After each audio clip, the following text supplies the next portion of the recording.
देखिए, पाकिस्तान कैसे मांग रहा है भीख खाने के लिए गेहूँ।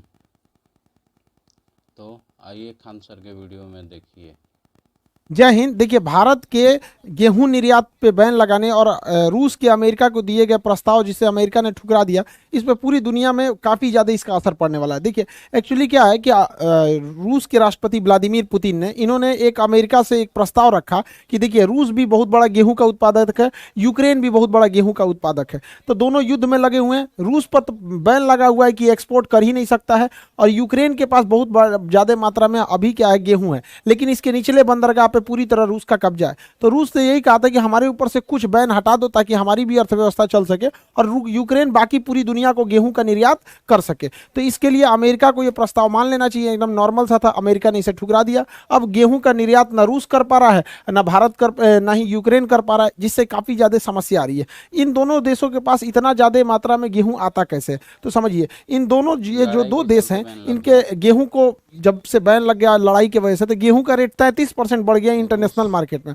ये जो यूक्रेन जब है बैन और लग रूस गया है, इनके यूक्रेन, बॉर्डर पे एक लड़ाई घास का चल मैदान है, तबाही में है। जिसे हम लोग स्टेपी घास का मैदान कहते हैं। स्टेपी घास के मैदान की विशेषता है कि इसमें दो टाइप का क्वेश्चन पूछता है। स्टेपी घास का मैदान ये यूरोप और एशिया के दोनों के बॉर्डर पे आ जाता है, यूरेशिया। इसमें पेड़ वृक्ष नहीं पाए रहित जाते हैं, घास। इसलिए कई बार क्वेश्चन पूछता है वृक्ष रहित घास किसको कहते हैं? स्टेपी को कहा जाता है। ये उष्ण कटिबंधीय नहीं होकर शीतोष्ण कटिबंधीय है। तो यहाँ पर ये इसके यहाँ पर गेहूं के उत्पादन के लिए काफी अच्छा क्लाइमेट मिल जाता है, इसलिए इसे दुनिया का ब्रेड बास्केट कहा जाता है, रोटी का कटोरा हो जाता है इसे। स्टेपी घास का यूक्रेन को कहा मैदान। जाता है स्टेपी घास का मैदान। लेकिन याद रखिएगा, स्टेपी घास का मैदान ये तो एशिया वाला एरिया आ जाता है, ये यूरोप वाला, तो इसलिए इसे यूरेशिया भी कहा जाता है। कहेगा स्टेपी घास का मैदान तभी यूक्रेन होगा, लेकिन कह देगा स्टेपी मरुस्थल तो कजाकिस्तान हो जाता है। इसलिए इसका थोड़ा ध्यान से रखिएगा, गड़बड़ मत कर दे यहाँ पे। तो यह इस वजह से गेहूं का उत्पादन पूरी तरह से उत्पादन कर रहे हैं, मतलब व्यापार जो है इंटरनेशनल मार्केट में पूरी तरह से ठप पड़ गया है। और उसके बाद क्या है कि फर्टिलाइजर, सबसे गेहूं के ज़्यादा उत्पादन में रसीद कहीं पे आता भी है। फर्टिलाइजर की ज़्यादा जरूरत पड़ती है, तो उन फर्टिलाइजरों के उत्पादन में सबसे आगे था रूस। और इस युद्ध के माहौल में रूस के फर्टिलाइजर उद्योग भी बंद हो गए हैं, इसलिए यूक्रेन दुनिया रशिया को को जब आगे खाद ही चल नहीं कर मिलेगा, तो फर्टिलाइजर उस कंडीशन में गेहूं का कंपनी उत्पादन क्या बंद होगा? हो इसलिए दिनों दिन गेहूं का रेट बढ़ते जा रहा है। और फर्टिलाइजर बहुत ज़्यादा जरूरी होता है किसी भी फसल को बड़े मात्रा में उत्पादन करने के लिए।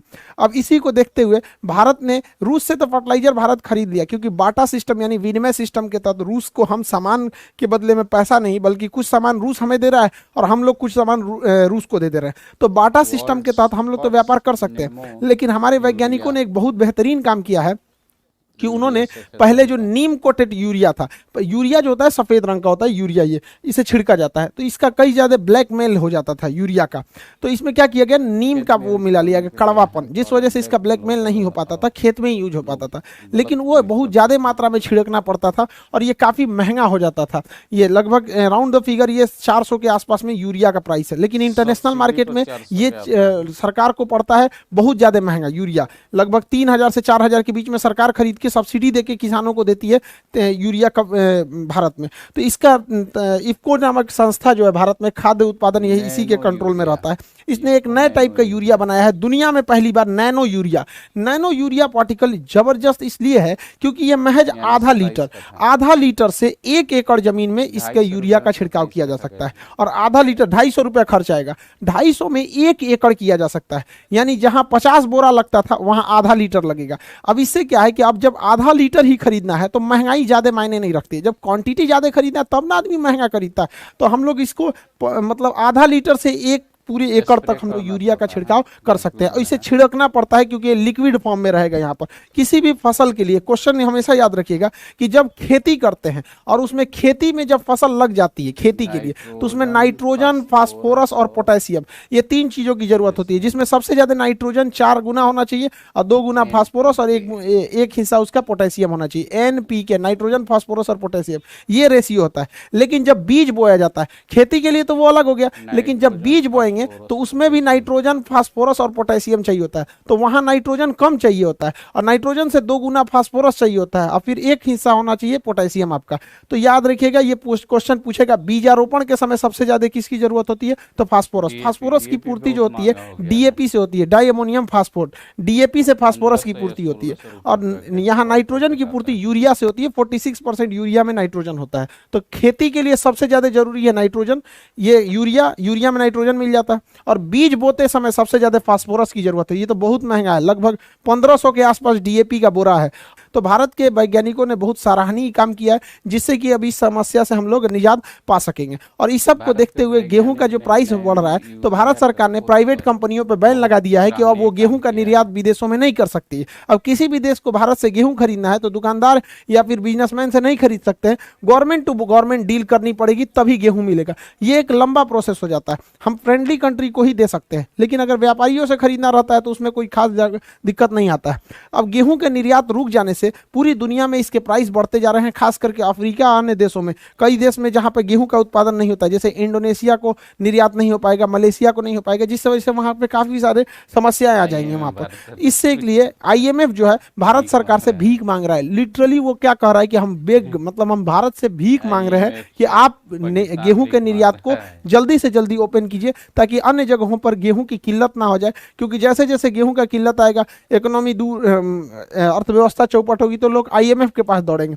ये आईएमएफ पे भरोसा मत कीजिएगा, ये चोट्टा पूरी दुनिया को ये मतलब ये हमेशा अपना फायदा सोचता है और अमेरिका के हिसाब से चलता है। आईएमएफ की कहानी हम आपको बताते हैं। 1991 में भारत की स्थिति इतनी खराब थी कि महज 15 दिन का हमारे पास पैसा बचा हुआ था। जो हाल श्रीलंका का आज है ना, उससे भी बुरा हाल हो गया था हम लोग का 1991 में, 1991 में, 1991 में। उस समय प्रधानमंत्री पीवी नरसिम्हा राव थे और वित्त मंत्री मनमोहन सिंह थे। पीवी नरसिम्हा राव का दिमागी हिल गया, क्या करना चाहिए। उन्होंने सारी जिम्मेदारी वित्त मंत्री मनमोहन सिंह के ऊपर दिया था और हम लोगों को अपने रिजर्व बैंक का सोना गिरवी रखना पड़ा था, तब जाके हम लोग को पैसा मिला था। और आईएमएफ ने हमें शर्त रखा था कि आप अपने यहाँ लिबरलाइजेशन कीजिएगा, यानी विदेशी कंपनियों के साथ भेदभाव नहीं कीजिएगा, उनको भी बराबर का मान्यता दीजिएगा। प्राइवेटाइजेशन कीजिएगा, प्राइवेट कंपनियों को भी आने दीजिएगा। ग्लोबलाइजेशन मतलब होगा कि विदेशी कंपनियों को आने से नहीं रोकिएगा। एलपीजी, लिबरलाइजेशन, प्राइवेटाइजेशन, ग्लोबलाइजेशन किए, ये शर्त माना, तब हम लोगों को कर्जा मिला। और उसके बाद से हम लोगों ने धीरे धीरे उसे अर्थव्यवस्था को पटरी पे लाना चालू किए थे। तो उसी समय मनमोहन सिंह का, आज भी देखिएगा कई सारे पॉलिटिशियंस को, वो किसी पार्टी को भले बोल सकते हैं, लेकिन पर्सनल मनमोहन सिंह को नहीं बोलते लोग, क्योंकि उस समय 15 दिन का ही महज पैसा बचा था। क्वेश्चन पूछेगा उदारीकरण यानी लिबरलाइजेशन किसके समय हुआ, तो लड़का गलती से मार देता है मनमोहन सिंह। मनमोहन सिंह उस समय वित्त मंत्री थे, जबकि पीवी नरसिम्हा राव जो थे वो प्रधानमंत्री थे। तो कहेगा किसके समय उदारीकरण यानी एलपीजी हुआ था, तो पीवी नरसिम्हा राव 1991 के। उसी समय हम लोगों ने विदेशी कंपनियों को आने की छूट दे दी थी, जिस वजह से विदेशी कंपनियां दौड़ पड़ी। भारत में कारखाने थे नहीं। 1991 में जैसे हम लोगों ने विदेशियों को खोला, विदेशी कंपनियां टूट पड़ी भारत में। और जैसे वो टूट पड़ी तो भारत में इंजीनियरों की हैवी डिमांड होने लगी, क्योंकि वो इंजीनियर तो घर से नहीं लाएंगे, और यहाँ इंजीनियर थे नहीं, तो यहाँ जो भी इंजीनियर थे उन लोगों का हैवी डिमांड हुआ, बहुत सैलरी मिलने लगा। तो एकदम दिमाग में बैठ गया, जिसको देखो inter pass engineer, inter pass engineer, आज इतना ज्यादा भर गए और फैक्ट्रियां तो आ नहीं रही हैं। तो ये 1991 में था। यही आईएमएफ है जो भारत को उस समय आंख दिखाता था, और आज भारत से यहाँ पर ये लोग भीख मांग रहे हैं। और अजीब स्थिति है, देखिए पाकिस्तान भीख मांग रहा है आईएमएफ से और आईएमएफ मांग रहा है भारत से। ये स्थिति है, ये भारत के किसानों के बदौलत है। इनका कहना है कि गेहूं पे से निर्यात को प्लीज हटा दीजिए। मोदी जी से जाके बोल रही, अजब हाल है। मोदी जी से सुने, अच्छा गेहूं से निर्यात हटाना है। इन्होंने गेहूं से तो हटाया नहीं, बल्कि चीनी पे भी बैन लगा दिया। अब चीनी भी नहीं दे सकते, और साथ साथ चावल पे भी लगा दिया। जा लो, जा मांगने गए थे, समझ में नहीं आ रहा किससे कर। भाई हम लोगों को हमेशा अपना देश देखना चाहिए, बहुत अच्छा डिसीजन है। पहले हम अपना देश देखेंगे, बाद में दुनिया को देखेंगे। आईएमएफ वालों पे कोई भरोसा नहीं है। हमेशा याद रखिएगा, अपने देश के साथ जिसने भी गद्दारी किया उसे कभी नहीं भूलना चाहिए, चाहे कुछ भी हो जाए। 70 के दशक में जब हमारे यहाँ गेहूं नहीं था, हमारे यहाँ सूखा पड़ गया था, तो हम लोग अमेरिका से गेहूं मांगे थे, भीख नहीं मांगे थे, खरीदे थे। तो अमेरिका ने सुअर को खाने वाला गेहूं दिया था भारत को। सोचिए, सुअर को जो खाने के लिए गेहूं दे, आज ये हम लोग को कह रहे हैं कि हम लोग के गेहूं का निर्यात कर देना चाहिए। इन सब पे कभी भरोसा नहीं करना चाहिए। कभी भी अपने देश के साथ हुए गद्दारी को नहीं भूलिएगा, अपने आखिरी सांस तक। याद कीजिए, आज से 2 साल पहले जब डोनाल्ड ट्रंप प्रधानमंत्री थे, वहां के राष्ट्रपति थे, और जब कोरोना का संकट आया था, उनकी यहाँ दवाइयों की खोज ऐसा लगा था कि पहले हो जाएगा, तो उन्होंने अपने यहाँ दवाइयों के निर्यात पर बैन लगा दिया था। इवन की सिरिंज तक पे भी बैन लगा दिया था कि सब सिरिंज कहां से यूज करेगा, सब भारत वालों को तो इतना आता नहीं है, कहां से लाएगा सब। देख लो अमेरिका, मार दिया गया आदमी तमाचा यहाँ पे तुमको, लोल कहीं का। आज हम लोग पूरी अपने देश की पूरी जनसंख्या को हम लोगों ने वैक्सीनेशन लगा दिया। दुनिया में जहां भी वैक्सीन लगी हुई है उसमें सबसे ज्यादा योगदान भारत की है यहाँ पर। तो ये लोग बैन लगा दिए। तो ये जब इनका देश करेगा ना कुछ, तो सब सही है। ये जिसका मन जहां बम मार देंगे, लीबिया में जाके मार देंगे, तुर्की में मार देंगे, सीरिया में मार देंगे, कहीं मार देंगे। और जहां हम लोग कश्मीर में जाएंगे तो कह देंगे पंचायती करने आने के लिए। इसलिए हमेशा अपने देश के बारे में सोचना चाहिए। बहुत अच्छा डिसीजन है भारत सरकार का, बैन नहीं हटाना चाहिए, दुनिया को भी तो समझ में आए। अच्छा ये बताइए, पेट्रोलियम देशों का अपना संगठन है, वो लोग का देखते हैं कि पेट्रोल महंगा हो गया तो पेट्रोल का बेचना ही बंद कर देते हैं, महंगा हो जाता है तब बेचते हैं। चोट्टा कहीं का, पेट्रोल तुम बेचोगे अपने हिसाब से, गेहूं बेचेंगे हम लोग नहीं, तुम पेट्रोल रोको हम गेहूं रोकेंगे। सैल्यूट है किसानों को, यहाँ पर हम लोगों को ऐसा होना चाहिए और आईएमएफ को घुटने पे लाना चाहिए। आईएमएफ कहता है कि दुनिया में जो भी व्यापार करना है 5 गो मुद्रा में कीजिए। Special driving right, special driving right, इसे कागजी स्वर्ण भी कहते हैं, एसडीआर। क्या क्या भैया, तो अमेरिका का डॉलर, यूरोपीय यूनियन का यूरो, चीन का युआन, जापान का येन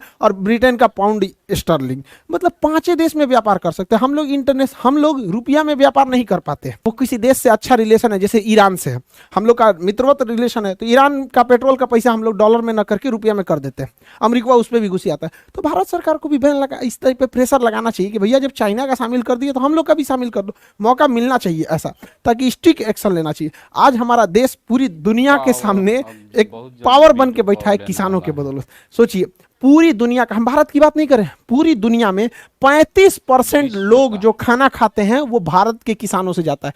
रीजन समझिए, दुनिया का 17% लोग तो अकेले भारत में रहते हैं और भारत में जो लोग खाना खा रहे हैं भारतीय किसानों ने जो उनको उगाया है। इसके अलावे 17% के अलावे हम लोग निर्यात करते हैं। तो पूरी दुनिया में जिन लोगों के मुंह में अनाज जा रहा है, जो खाना खा रहे हैं ना, वो 33% भारत के किसानों ने उपजाया है। ऐसे किसानों के लिए सोच सकते हैं, हमारे देश के किसानों के लिए जय जवान जय किसान। लेकिन इसी के साथ दुखद भी ये कहना पड़ता है कि इन किसानों की स्थिति देखिएगा तो बहुत दयनीय है।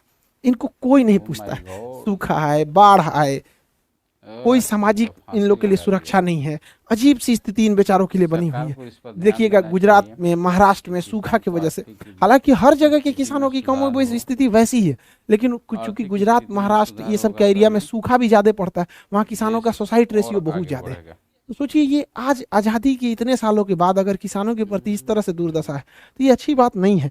जिन किसानों ने हमें आसान से जीना सिखा दी, विश्व पटल पर हम लोग, आज दुनिया हमसे भीख मांग रही है कि गेहूं का निर्यात करो, चावल का निर्यात करो, चीनी का निर्यात करो। इन किसानों के बदौलत देख रहे हैं उनका घर टूटता है, बेचारे बीमार पड़ते हैं तो सरकारी हॉस्पिटल में ले जाते हैं, और सरकारी हॉस्पिटल की स्थिति इस तरह से करके रखा गया है कि बेचारे लोग को डर लगता है कि वहाँ ठीक होगा कि और बीमार पड़ जाएगा। देखिए इस तरह से स्थिति हो गई है, बड़ी दयनीय है। जरा सोच सकते हैं पूरी दुनिया का 33% लोगों का ये खाना खिला, ये हाल है इन किसानों का। इन किसानों को भी सोचना चाहिए। बुढ़ापे में जो उम्र थी अब घर पे बैठने की, बाबा आप क्या बताएं हम आपको।